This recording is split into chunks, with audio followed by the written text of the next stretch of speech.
Hello student, मैं संजय चौहान, भूगोल का अध्यापक। आज हम क्लास 8th का एक महत्वपूर्ण टॉपिक भूमि, मृदा, जल, प्राकृतिक वनस्पति और वन्य जीवन संसाधन उसके बारे में अध्ययन करते हैं।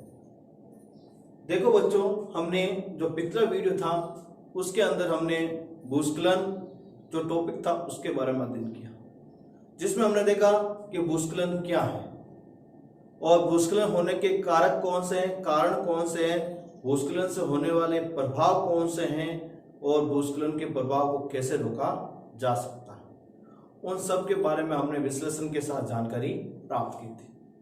आज हम बच्चों भूमि के बाद जो हमारा टॉपिक बनता है सॉइल, मिट्टी, उसके बारे में लेकर अध्ययन करेंगे, क्योंकि भूमि से संबंधित जितने भी टॉपिक थे हमने पहले कर लिए हैं और आज हमारा मिट्टी से संबंधित जो पहला टॉपिक है वो है सॉइल या मृदा। इसमें हम देखेंगे कि मिट्टी का निर्माण कैसे होता है, मिट्टी कैसे है, मिट्टी निर्माण के लिए उत्तरदायी कारक कौन से हैं और मिट्टियां कितने प्रकार की होती हैं। इन सब के बारे में हम विश्लेषण के साथ जानकारी प्राप्त करेंगे। तो पहले अपन मिट्टी की जो परिभाषा है, मृदा की जो परिभाषा है उसके बारे में देखते हैं। पृथ्वी के भूपृष्ठ या पृथ्वी के पृष्ठ, पृष्ठ का मतलब होते हैं ऊपरी परत जो सबसे महत्वपूर्ण मानी गई है भूप्रवृत्ति की। पृथ्वी के पृष्ठ पर दानेदार कणों के आवरण की पतली परत जिसमें जैविक तत्व पाए जाते हैं उसे अपन क्या कहते हैं बच्चों, मिट्टी या मृदा, सॉइल आदि के नाम से जानते हैं। ठीक है बच्चों, तो इसमें याद रख लेना, एक तो वो महीन कणों से दानेदार बनी हुई हो और उसमें क्या हो, जैविक तत्व भी होना जरूरी है। तो जैविक तत्व नहीं होंगे तो वो मिट्टी तो है लेकिन वो उपजाऊ मिट्टी नहीं होगी, जिसमें कृषि क्रिया या कृषि प्रदान संबंधित जो भी गतिविधियां हैं वो अपन नहीं कर सकते। ठीक है बच्चों, अब अपन लेते हैं मृदा परिच्छेदिका। देखो, परिच्छेदिका का अर्थ होता है बच्चों अलग अलग परतों में पाया जाता है। मैं आपको एक एग्जांपल देता हूं। आप बच्चों घर के ऊपर कभी या घर के अंदर या घर के आसपास आपका कोई भी प्लॉट पड़ा है या जमीन पड़ी है, उसके अंदर आप जब होद बनाते हो या टांका बनाते हो तो उस समय आप जब खड्डे खोदते हो तो उस खड्डे के अंदर आप अलग अलग प्रकार की परतों की या परतें देखने को मिलेगी। आप उस परते में कहीं देखेंगे दानेदार आई है, कहीं काली परत आई है, कभी व्हाइट आ जाती है, कभी कैसी आ जाती है।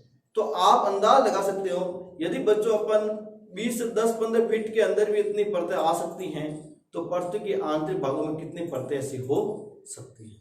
तो उस परतों को जानने के लिए अपन क्या पढ़ेंगे, मृदा परिच्छेदिका। और मृदा परिच्छेदिका की परिभाषा क्या है, मृदा के अंदर पाई जाने वाली अलग अलग परतों को मृदा परिच्छेदिका कहा जाता है। मिट्टी के अंदर क्या पाई जाती है, अलग अलग परतें, और वही अलग अलग परतें क्या कहलाती है बच्चों, मृदा परिच्छेदिका। जैसे मैंने आपको एक डायग्राम के माध्यम से बताया है कि पृथ्वी के आंतरिक भाग में किस तरह की ये परतें हो सकती है। जैसे सबसे ऊपरी परत है जिसमें कुछ वनस्पति भी उगी हुई बताई गई मैंने, तो वो क्या होती है, ह्यूमस और वनस्पति के साथ ऊपरी परत जिसमें जैविक तत्व भी पाए गए, क्या जैविक तत्व और वनस्पति के अंश भी पाए गए हैं। और इसके अलावा और भी जो विभिन्न प्रकार के जो हमारे मिट्टी के लिए उपयुक्त तत्व होते हैं वो भी पाए गए हैं, वो सबसे ऊपरी परत के अंदर देखने को मिलता है। एक शब्द आया बच्चों वनस्पति, वो मैंने आपको पहले भी बताया था। धरातल पर पाए जाने वाले विभिन्न प्रकार के पेड़ पौधे और विभिन्न प्रकार की झाड़ियां क्या कहलाती है, वनस्पति के अंतर्गत आती है। फिर अपन सेकंड परत पढ़ते हैं जिसमें ये परत मानी जाती है, ये जो मैंने रेड किया है, उसके अंदर बालू, गाद और क्ले के साथ उप मृदा पाई जाती है। मतलब इसके अंदर बालू के भी अंश होते हैं, गाद के भी अंश होते हैं और क्ले के भी क्या होते हैं, अंश होते हैं, और इन सब से मिलकर ये इस उप मृदा का निर्माण हुआ है। ठीक है बच्चों, अब तीसरी परत देखते हैं। अपेक्षित चट्टानी पदार्थ होते हैं। इसमें अपक्षय के कारण जो टूटे हुए चट्टान के टुकड़े होते हैं या पत्थर होते हैं वो पाए जाते हैं। और अपक्षय क्या होता है, मैं हम साधारण भाषा में बोले तो कि चट्टानों को अपने मूल स्थान पर टूटकर बिखरने की प्रक्रिया क्या कहलाती है? अपक्षय कहलाती है। क्या कहलाती है? अपक्षय कहलाती है। फिर अंतिम जो परत है वो है जनक सेल, जो अपन क्या होती है, जो धरातल पर पाई जाने वाली प्रमुख जो सेल होती है वो नीचे पाई जाती है। तो इस तरह अपन अलग अलग परतों के रूप में मिट्टी को देखने को मिलते हैं। और जब अपन खोद या टांका खोदते हैं उस समय अपन देखते हैं लास्ट में क्या आ जाती है? परत आ जाती है जो चट्टान की बनी हुई होती है। ठीक है बच्चों, तो इस तरह ये अपक्षित परत के रूप में ये देखने को मिलती है। अपन अपक्षय क्या होता है यदि इसके बारे में देखें तो इसकी परिभाषा क्या है?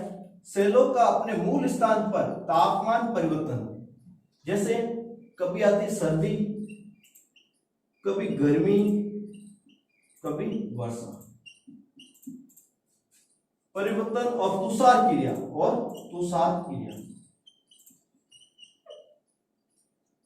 और पौधे, प्राणियों और मनुष्य की क्रियाकलापों से टूटकर बिखरना।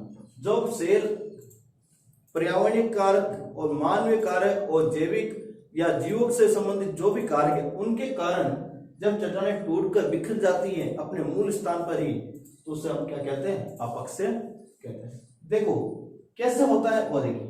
देखो सर्दी के समय और गर्मी के समय चट्टानों में फैलाव और सिकुड़न होता है। फैलाव और सिकुड़न, क्योंकि गर्मी के समय चट्टानें क्या होती हैं? फैलती है। क्या है? फैलती है। और सर्दी में सिकुड़ती है। गर्मी में फैलती है और सर्दी में क्या होती है? सिकुड़ती। और फैलने और सिकुड़ने के दौरान चट्टानों की आ जाती है दरार।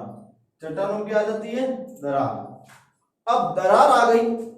अब जब बरसात का मौसम होता है, जब बारिश होती है, तो इन दरारों के अंदर क्या भर जाता है बच्चों? पानी। क्या हो जाता है? पानी। और आपको मालूम ही है पानी क्या होता है? किसी भी दरार को फैला देता है या बड़ा कर देती है। ठीक है। और जब पानी वापस सर्दी का मौसम आता है, तुषार की प्रक्रिया आती है और पानी का क्या जब बन जाता है? बर्फ। और वो पानी जो पानी था जो बर्फ में परिवर्तित हो जाने के बाद वो और ज्यादा फैल जाता और जो दरार होती है और मोटी हो जाती है। और ज्यादा बड़ी हो जाने के बाद वो चट्टान दरार के माध्यम से क्या हो जाती है? टूट जाती है। क्या हो जाती है? टूट जाती है। इस तरह जलवायु कारक कैसे हुए जिसके माध्यम से ये चट्टानें टूटती। सर्दी में सिकुड़ती है, गर्मी में फैलती है, इसी दौरान क्या आती है? दरार आता है। बरसात के मौसम में वर्षा होती है तो उसके अंदर पानी भर जाता है और तुषार के मौसम में वो पानी जमकर क्या बन जाता है? बर्फ। और बर्फ के फैलने से दरार क्या हो जाती है? बड़ी हो जाती है और चट्टानें क्या हो जाती है? टूट जाती है। फिर हमने देखा है पौधे और प्राणी। पौधे आपको पता ही है, उनकी जड़ें होती है वो चट्टानों के अंदर जाती है, जिसके कारण चट्टानें क्या होती है? टूट जाती है, उसके अंदर दरार आ जाती है और धीरे धीरे ये दरार और गहरी और मोटी होती जाती है और टूटकर क्या हो जाती है? अलग हो जाती है। फिर अपन देखते हैं मनुष्य खनन क्रियाओं के माध्यम से या परिवहन जाल के विकास के लिए वो क्या करता है? पहाड़ों को और चट्टानों को काटता है और वहां पर अपरदित कर देता है। अब बच्चों हम लेते हैं मृदा निर्माण को प्रभावित करने वाले कारक। मृदा निर्माण को प्रभावित करने वाले कारक, इसमें हम देखेंगे बच्चों कि ऐसे कौन से कारक है जो मिट्टी को क्या करते हैं? प्रभावित करते हैं। जैसे अपन ने एक आरेख बनाया है और इस आरेख के माध्यम से समझने की कोशिश करेंगे कि मृदा निर्माण को प्रभावित करने वाले कारक कौन कौन से हैं। हम पहले लेते हैं इस आरेख को, जैसे जलवायु। क्या है? जलवायु कैसे? आपको मैंने पहले भी बताया था कि जलवायु भी मिट्टी निर्माण के लिए बहुत ही महत्वपूर्ण कारक है, क्योंकि जलवायु के दौरान 3 ऋतु बनती है: सर्दी, गर्मी और वर्षा। सर्दी के मौसम, गर्मी का मौसम और वर्षा ये सेलों को विखंडन करने में बड़ा योगदान देती है। एग्जाम्पल, जैसे गर्मी के मौसम में जब चट्टानें गर्म हो जाती हैं तो वो धीरे धीरे फैलती है, और इसी तरह जब सर्दी का मौसम आता है तो वो फैली हुई चट्टान फिर से क्या होने लगती है? सिकुड़ने लगती है। और जब फैली हुई चट्टान सिकुड़ने लगती है उसी दौरान उसके अंदर क्या आ जाती है? दरारें आ जाती है। क्या आ जाती है? दरारें। और उन दरारों के अंदर जब पानी भर जाता है बरसात के मौसम में, वर्षा के मौसम में क्या भर जाता है, पानी भर जाता है बरसात के मौसम में, तो उस समय ये दरार और ज्यादा गहरी और मोटी हो जाती है और धीरे धीरे अधिक मोटी और गहरी हो जाने के कारण चट्टानें टूटकर बिखर जाती है। इस तरह जलवायु से ही चट्टानें टूटकर बिखर कर मिट्टी निर्माण में योगदान देती है।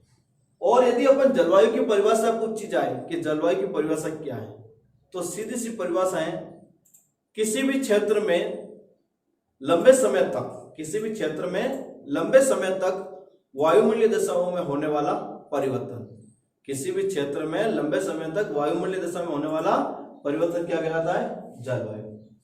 तापमान, आपको मालूम ही है तापमान का कभी अधिक होना और तापमान का कभी कम होना यह चट्टानों के फैलाव और सिकुड़न को निर्धारित करता है और उसी फैलाव और सिकुड़न के कारण ही चट्टानें टूटकर बिखरती है। और आपको मालूम ही है जिन क्षेत्रों में तापमान ज्यादा गर्म रहता है या ज्यादा ठंडा रहता है वहां पर इस अपक्षय से होने की दर क्या होती है, अधिक होती है। फिर वर्षा, मैंने आपको पहले ही बताया था यदि किसी दरार पड़ी हुई चट्टान के ऊपर वर्षा का जल भर जाता है, दरार हुई चट्टान के ऊपर जब वर्षा का जल भर जाता है तो वो दरार और गहरी और मोटी हो जाने से चट्टानें टूटकर बिखर जाती है। फिर लेते हैं अपक्षय। अपक्षय क्या होता है कि चट्टान अपने मूल स्थान पर जब टूटकर बिखर जाती है और बिखरने के बाद जब ये चट्टान एक स्थान दूसरे स्थान पर घर्षण करती हुई जाती है तो वो उस चट्टान के टुकड़े जो बड़े होते हैं वो धीरे धीरे और छोटे होते जाते हैं और धीरे धीरे मिट्टी के रूप में परिवर्तन हो जाते हैं।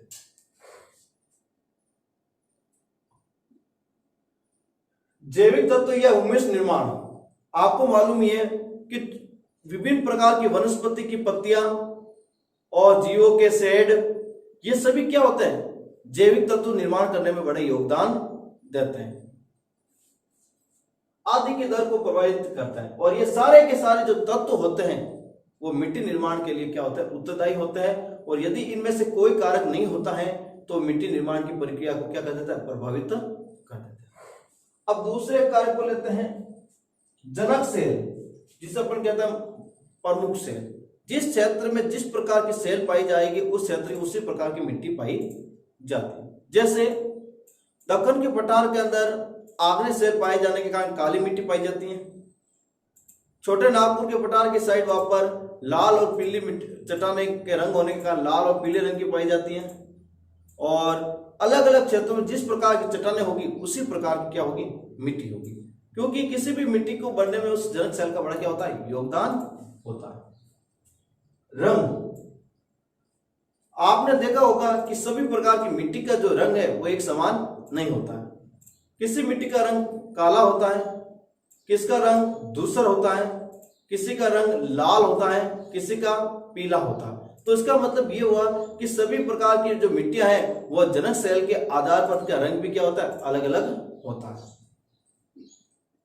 गठन, गठन का मतलब होता है पिंड। यदि आपने देखा होगा कोई मिट्टी ऐसी होती है जिसके पिंड जल्दी बन जाते हैं और कोई मिट्टी ऐसी होती है जिनके पिंड जल्दी नहीं बनते। जैसे काली मिट्टी, काली मिट्टी के जो पिंड होते हैं वो जल्दी बन जाते हैं और जो बलुई मिट्टी के जो पिंड होते हैं वो जल्दी नहीं बन पाते हैं। इस कारण से इनका गठन में की परिवर्तनता भी देखने को मिलती है।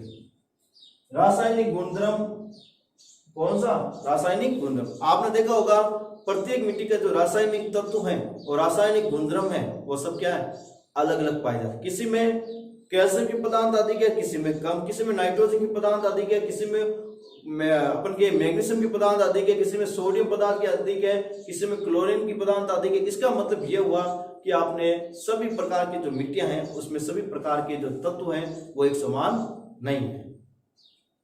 खनिज मात्रा, आपको मालूम ही है किसी भी क्षेत्र के अंदर पाई जाने वाली जो मिट्टियां हैं या सेल है सब में एक समान प्रकार के खनिज नहीं पाए जाते, सब में अलग अलग परिवर्तन देखने को मिलता है। पारगम्यता को निर्धारित करती है और उनकी जो पारगम्यता मतलब जो हमारी मुख्य तत्व है उनको क्या करती है, निर्धारित करती है। पारगम्यता का एक शाब्दिक अर्थ देंगे, जिस चीज को हम आर पार देख सके उसे पारगम्यता कहते हैं। जैसे कांच है जिससे हम आर पार देख सकते हैं। अगले तत्व को पढ़ते हैं वनस्पति जात। वनस्पति होती है वो मिट्टी निर्माण में महत्वपूर्ण होती है क्योंकि जनक सेलों को तोड़ने में और उसमें जैविक तत्वों की प्रधानता मिलाने में वनस्पति और प्राणियों का बड़ा क्या होता है, योगदान होता है। प्राणी जात और सूक्ष्म जीव, आपने देखा होगा मिट्टी के अंदर बहुत सारे दीमक हैं और केंचुए हैं, इस तरह बहुत सारे छोटे छोटे क्या होते हैं, जीव होते हैं, जो मिट्टी के अंदर जैविक तत्वों को बढ़ाने में बड़ा क्या देता है, योगदान देते हैं, निर्माण की दर को प्रभावित करते हैं। अब अगले कारक को पढ़ते हैं, समय। समय मिट्टी को परिपक्व बनाता है। समय मिट्टी को क्या कर देता है, परिपक्व। जो मिट्टी जितने लंबी समय तक रहती है उसकी परिपक्वता उतनी ज्यादा बढ़ जाती है। मृदा परिच्छेदिका, मृदा परिच्छेदिका मिट्टी के अंदर पाई जाने वाली अलग अलग परतें होती है जो उस क्षेत्र की मिट्टी की समय का निर्धारण भी करती है, की मोटाई को भी निश्चित करता है। अगला कारक देखते हैं, उच्चावच। उच्चावच का मतलब होता है उबड़ खाबड़ भाग। क्या होता है, उबड़ खाबड़ भाग। तुमता और ढाल मृदा के संचय को भी निर्धारित, और जो ढाल प्रवणता है वो भी मिट्टी संचय को क्या करती है, प्रभावित। आपने देखा होगा पहाड़ी क्षेत्रों के ऊपर मिट्टी की परत पतली होती है और मैदानी क्षेत्रों में मिट्टी की परत क्या होती है, मोटी होती है। उसका कारण क्या है, ढाल है, क्योंकि ढाल के सारे पहाड़ी क्षेत्रों में तो मिट्टी बहकर चली जाती है और मैदानों में क्या हो जाता है, इकट्ठी हो जाती है। इस तरह मिट्टी को ये सारे कारक क्या करते हैं, प्रभावित करते हैं। अब हम इस मिट्टी टॉपिक के अंदर अगला टॉपिक लेते हैं, भारत में मृदा के प्रकार। भारत में अपन देखते हैं कि सभी राज्यों में एक समान मिट्टी नहीं है, सभी जगहों पर अलग अलग प्रकार की मिट्टी पाई जाती है। जैसे अपन जलोढ़ मिट्टी, काली मिट्टी, लेटराइट मिट्टी, लाल पीली मिट्टी और अपन की पर्वतीय मिट्टी, इस तरह बहुत सारी मिट्टियों का वर्गीकरण किया है। लेकिन अपन सर्वप्रथम जलोढ़ मिट्टी के बारे में अध्ययन करते हैं। अब जलोढ़ मिट्टी मुख्य रूप से दो भागों में बांटी गई, पुरातन जलोढ़ या बागड़, नूतन काप मिट्टी जिसे अपन क्या कह सकते हैं, खादर। इस तरह दो भागों में बांट गए। पहले अपन लेते हैं पुरातन जलोढ़ मिट्टी। इसमें देखते हैं नदियों के बाढ़ क्षेत्रों के ऊंचे भागों में जहां बाढ़ का पानी नहीं पहुंच पाता है वहां पुरातन काप मिट्टी पाई जाती है। देखो नदियां क्या करती है, प्रतिवर्ष बाढ़ लाती है, और कुछ ऐसे स्थान होते हैं जो उन नदियों से काफी ऊंचे होते हैं जहां बाढ़ का पानी नहीं पहुंच पाता, और जब बाढ़ का पानी नहीं पहुंच पाता तो नदी अपने साथ लाई गई जो नवीन मिट्टी होती है वो उन क्षेत्रों में जमा नहीं कर पाती है। तो उस क्षेत्र में जो पुरानी मिट्टी ही रहती है उसी को अपन क्या पुरातन काप मिट्टी या बागड़ मिट्टी के नाम से जानते हैं। ऐसे क्षेत्रों को बागड़ कहते हैं। अब अपन दूसरी मिट्टी देखते हैं, नूतन काप मिट्टी। नूतन का अर्थ होता है नया, ठीक है। नवीन काप का अर्थ होता है जलोढ़ मिट्टी, ठीक है। अब नूतन काप मिट्टी का दूसरा नाम खादर मिट्टी भी है। जहां तक नदियों का बाढ़ का पानी पहुंच पाता है वहां तक नूतन काप मिट्टी पाई जाती है। देखो जिन क्षेत्रों में नदियों का पानी पहुंचता है वहां पर नदी अपने द्वारा लाई गई नवीन मिट्टी है उनको क्या कर देती है, जमा कर देती है, और जमा कर देती है तो वो नवीन बार बार मिट्टी आने के कारण वो क्षेत्र क्या हो जाता है, अधिक उपजाऊ बन जाता है। क्योंकि प्रतिवर्ष नदियों द्वारा लाई गई मिट्टी की नई परत इन पर जमा होती रहती है और नूतन जलोढ़ वाले क्षेत्र को खादर भी कहते हैं। और प्रतिवर्ष नदियों के द्वारा लाई गई जो जलोढ़ मिट्टी है वो जमा होती रहती है, और जमा होते होते ये इतनी उपजाऊ हो जाती है कि वहां पर सभी प्रकार की फसलें उगाई जाती है, और उस प्रदेश को नूतन जलोढ़ वाले क्षेत्र को हम क्या कह सकते हैं, खादर क्षेत्र। तो आपको पता चल गया जलोढ़ मिट्टी को दो भागों में बांटते हैं, बागड़ और खादर। नवीन मिट्टी खादर, नवीन जलोढ़ मिट्टी को खादर कहते हैं, पुरानी जलोढ़ मिट्टी को क्या कहते हैं, बागड़। अब दूसरी मिट्टी को लेते हैं लाल मिट्टी। क्या है, लाल मिट्टी। इसमें देखते हैं ये मिट्टी छिद्रदार होती है। छिद्र का मतलब उसके अंदर दाने के अंदर हल्के हल्के से छेद होते हैं। क्या होते हैं, छेद होते हैं, जिसके अंदर क्या भरी होती है, हवा भरी होती है। क्या होती है, हवा भरी होती है। इस मिट्टी में आर्द्रता रखने की क्षमता नहीं होती है, और इसमें हवा भरी होने के कारण इसमें आर्द्रता बहुत कम होती है, और क्षमता भी नहीं है कि वो लंबे समय तक आर्द्रता को बनाए रख सकती है। जैसे काली मिट्टी में जितनी क्षमता होती है वो लंबे समय तक अपनी आर्द्रता बनाए रख सकती है। यह मिट्टी उपजाऊ नहीं होती है, खाद के उपयोग से उत्पादन बढ़ाया जाता है। देखो यदि इस मिट्टी को तो वैसे तो उपजाऊ नहीं मानते, लेकिन इसमें अपन रासायनिक खाद और जैविक खाद का हम प्रयोग करें तो इसके अंदर उत्पादन को बढ़ाया जा सकता है। इसका रंग भूरा और लाल होता है। कैसा होता है रंग बच्चों? भूरा और लाल, क्योंकि इसमें किसके अंश अधिक पाए जाते हैं? लौह के अंश पाए जाते हैं। किसके अंश पाए जाते हैं? लौह के अंश। तो आपको पूछ लिया जाए लाल मिट्टी का रंग लाल होने का क्या कारण है, तो क्योंकि इसके अंदर किसके अंश पाए जाते हैं? लौह के अंश पाए जाते हैं। रेड ऑक्साइड की मात्रा अधिक होती है। ठीक है।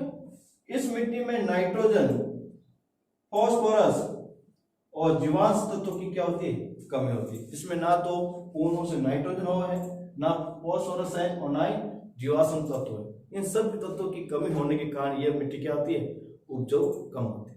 तो इस तरह बच्चों हमने इस टॉपिक के अंदर हमने मिट्टी क्या है, मिट्टी परिस्थिति का क्या है, मिट्टी निर्माण को प्रभावित करने वाले कारक कौन से हैं और मिट्टी के प्रकार, जिनमें से दो मिट्टी हमने जलोढ़ मिट्टी और लाल मिट्टी, इन सब के बारे में अध्ययन किया है।